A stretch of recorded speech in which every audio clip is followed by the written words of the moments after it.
Good day, pre-algebra. We are moving on to CO58, quick face, front face. Thank you. And this objective is about direct variation. Okay, direct variation exists when there is a direct relationship. The word variation can mean change. A direct change between the x variable and the y variable. Okay. In kind of context of what we talked about before, if slope-intercept form is a one-step equation, y equals 2x, y equals 2/3 x, y equals -4/5 x, those are all examples of direct variation because the change from x to y is a one-step shot. Multiply x by 2, multiply x by 2/3, multiply x by -4/5, and you're there. Okay. Whereas it's a two-step equation, such as y equals -3x plus 2, you get from x to y, not only are you multiplying by -3, but then you're adding 2. You don't go directly there. Okay, there's a second step.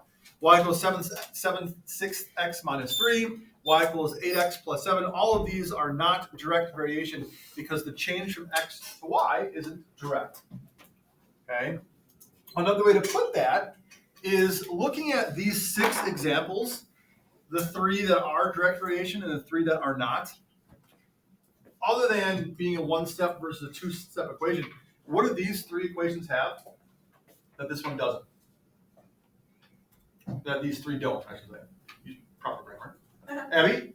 The b variable? Right. These all have a y-intercept, right? Other than 0, plus 2, minus 3, plus 7. Whereas all of these, they'll pass through the origin. They all have a y-intercept of 0. Remember, when it's 0, we don't have to write it, but it's technically there.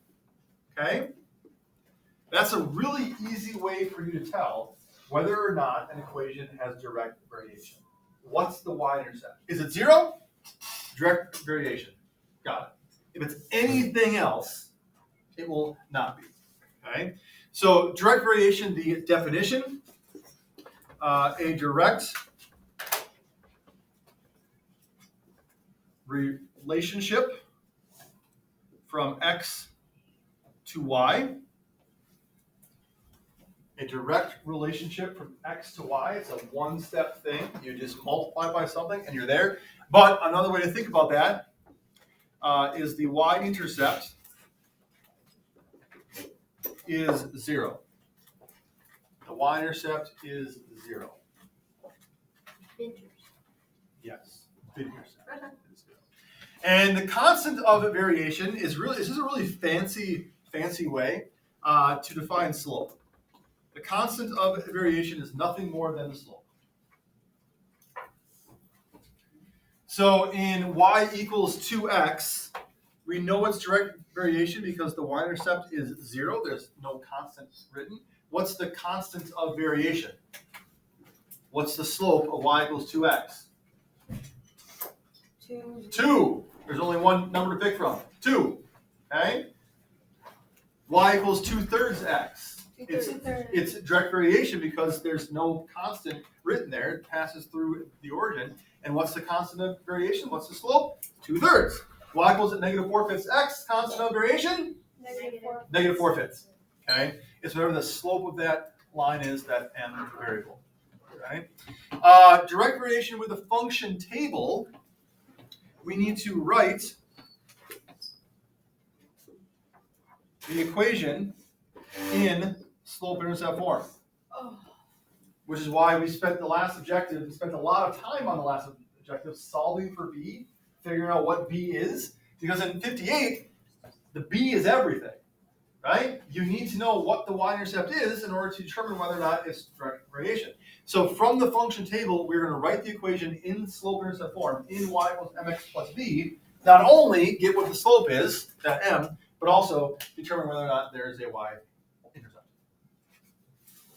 All right? Objective clear? Goal set? Johnny, no. We are taking a function table and we are writing it in slope-intercept form. We are writing the equation in slope-intercept form to determine whether or not direct variation is present. I just have to write it. Okay. Other questions? Oh. All right. let's practice one. Determine if each function table shows direct variation. If it does, find the constant of variation and write the equation of the line in slope-intercept form. How are we going to determine with the function table?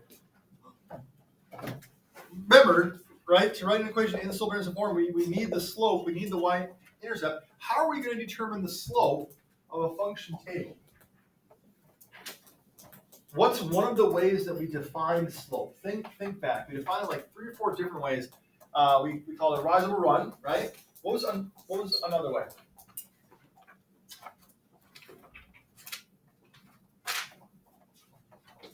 Tony? Changing y or changing x. Changing y or changing x. All right. Our first step here is we're going to take a look at what is the change in y, what is the change in x, and how we're going to do that is we're going to focus on the little formula y divided by x. Everyone write that down below your function table. Y divided by x.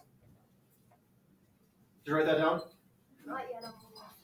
Y divided by x. And so now, Evan, we're going to look at our first ordered pair, and we're going to take y divided by x. What's 4 divided by 2 equal? 2. Then we're going to go to our second ordered pair, 8, 16. What's y divided by x? 16 divided by 8 equal? 2. We go to our third ordered pair, 10, 20. Y divided by x, 20 divided by 10. What does that equal? 2. We go to our last one, 12, 24. Y divided by x, 24 divided by 12. What do we get? 2. Because all those answers are the same, because y divided by x is the same for all 4 ordered pairs, what do you think this 2 represents? Johnny? The slope? Yes, it is the slope. Okay? And because we can get there directly, it's all the same thing. They all equal 2. It means that direct variation exists. Okay? So the slope is 2. And because of that, because it has that slope all being the same thing, then direct variation exists. And now our job is to find B. Okay? Does this indeed pass through the order? Quentin, warning for you. Face the front. I just make sure there's water. Thanks, lawyer Latursky. Yes, but he was facing behind him, right? Makes me water. Right? Yes, the angle's fine. But he was looking behind him. He was told to face the front. Twice he's been told to face the front. Now 3 times. So that's why you have to warn him.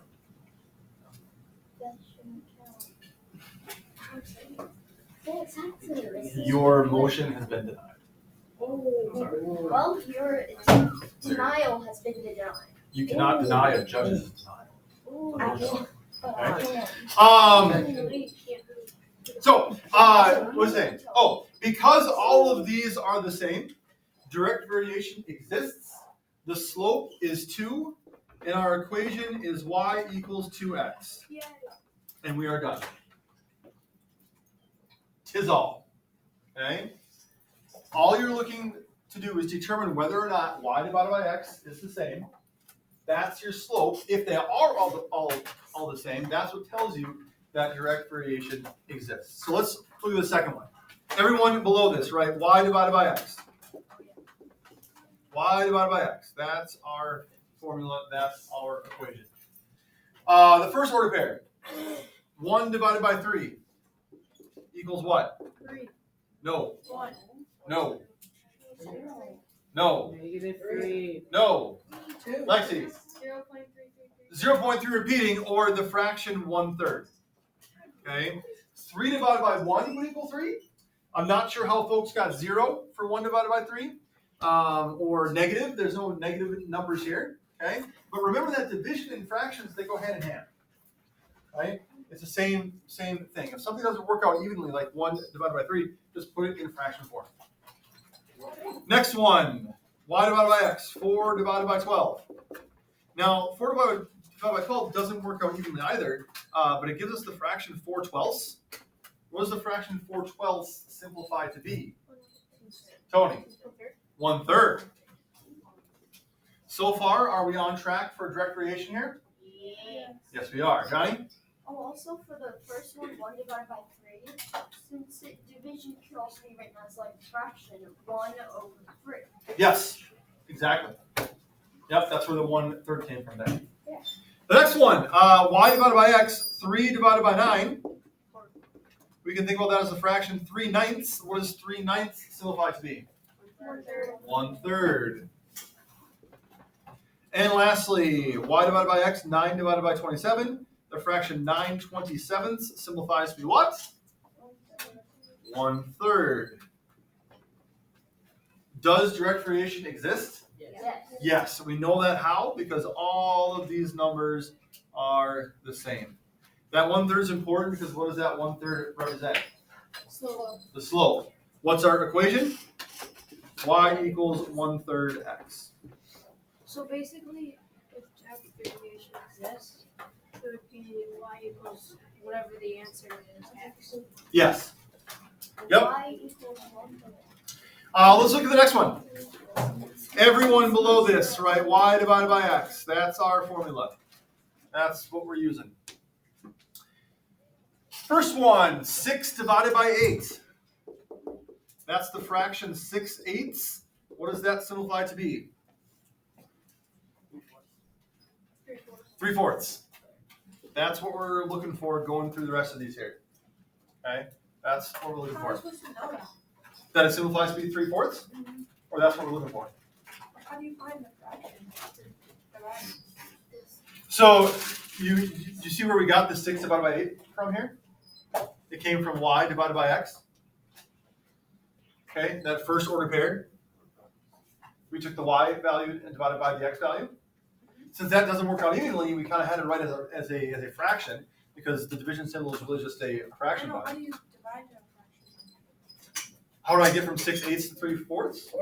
I simplified it. I divided each by 2. 6 divided by 2 is 3. 8 divided by 2 is 4. So you're just simplifying the fraction. Oh.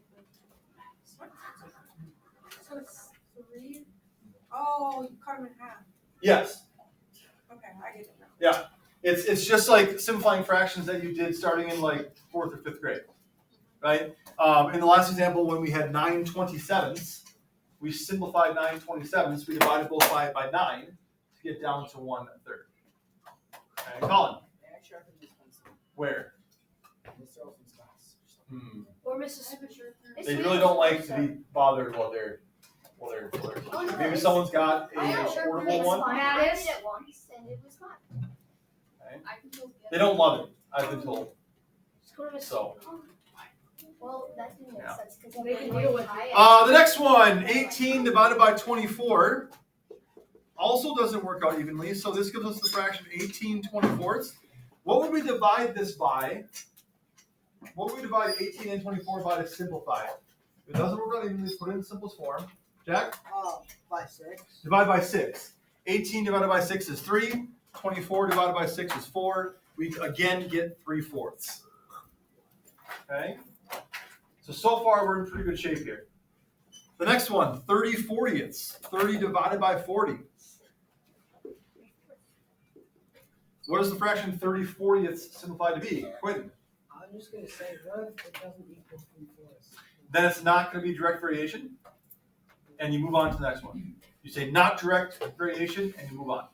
All 4 of these numbers have to be the same for direct variation to exist. And in the first 2 examples, checked out, we got 2 every time for the first one, 1/3 every time for the second one. So far, we have a pattern of 3/4, so things are looking good.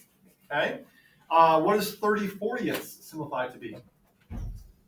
3/4 again, right? We can divide 30 by 10 and 40 by 10, and we get 3/4. So it's pretty safe to assume that we've got direct variation here, right? No. No. No, you should not.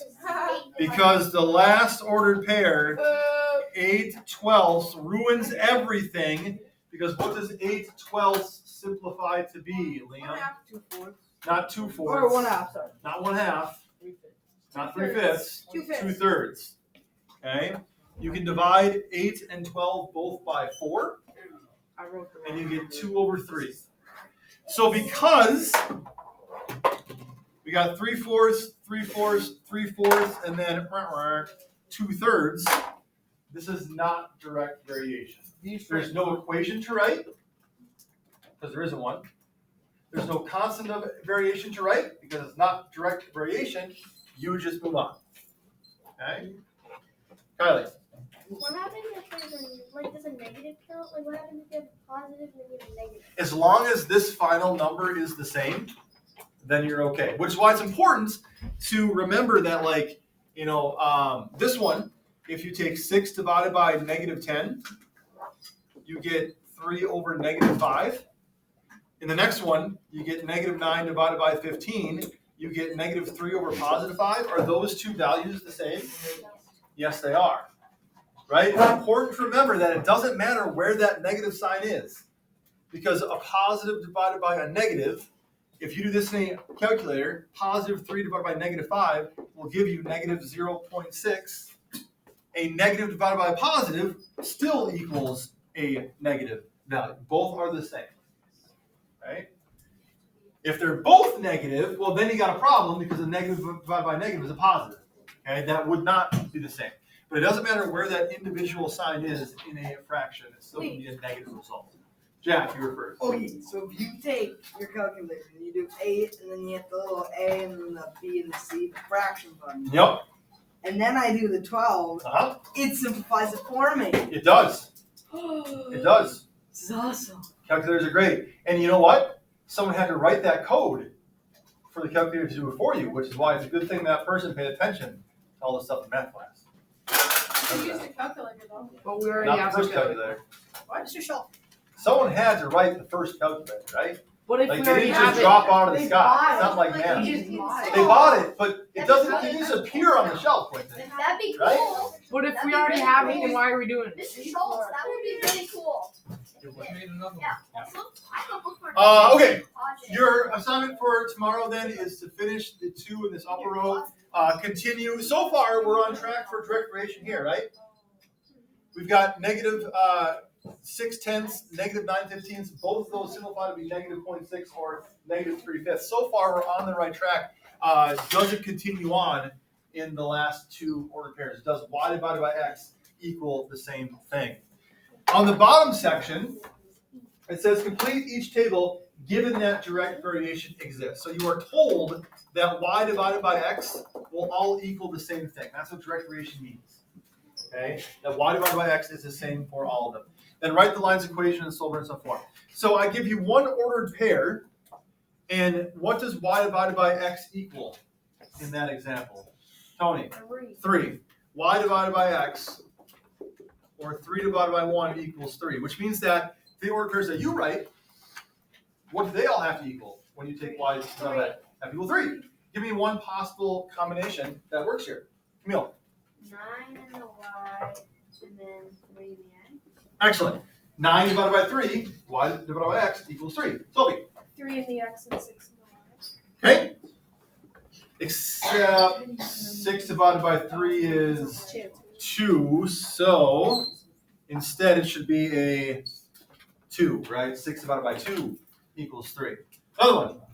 Tony? Could you do 9 in the x and 3 in the y? Well, if you did that, then y divided by x would be 3 divided by 9, which is 1/3, not 3. So no, that would not be correct. What would be another correct example here? Dayton?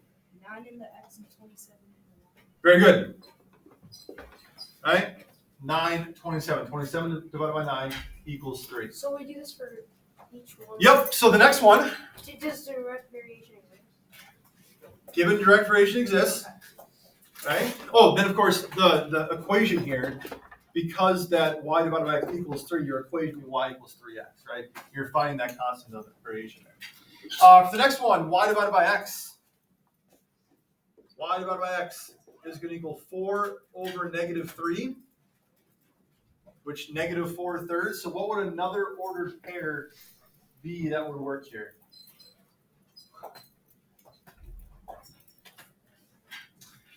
Abby? 12 over -9. Not 12 over negative. Oh, you're right, actually. Sorry. So 12 negative 9. Yes. Yeah. Okay. 12 over negative 9 would work.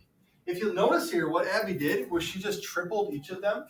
4 times 3 is 12. Negative times 3 equals negative 9. You could do that, right? Maybe you want to multiply negative 3 by 10 to get negative 30 and 4 by 10 to get 40. 40 over negative 30 will simplify to be negative 4/3 also. Okay. But yes. Could you multiply -3 times 2 and then, oh wait, that one. You could multiply by 2. You could do Oh, negative 6 and 8. Sure. Yep. Just remember, it's that thing that y divided by x. I think we're done there, aren't we? Math schedule. Yeah. All right. Homework for tomorrow. Finish the page. That's my math. Thank you, Johnny.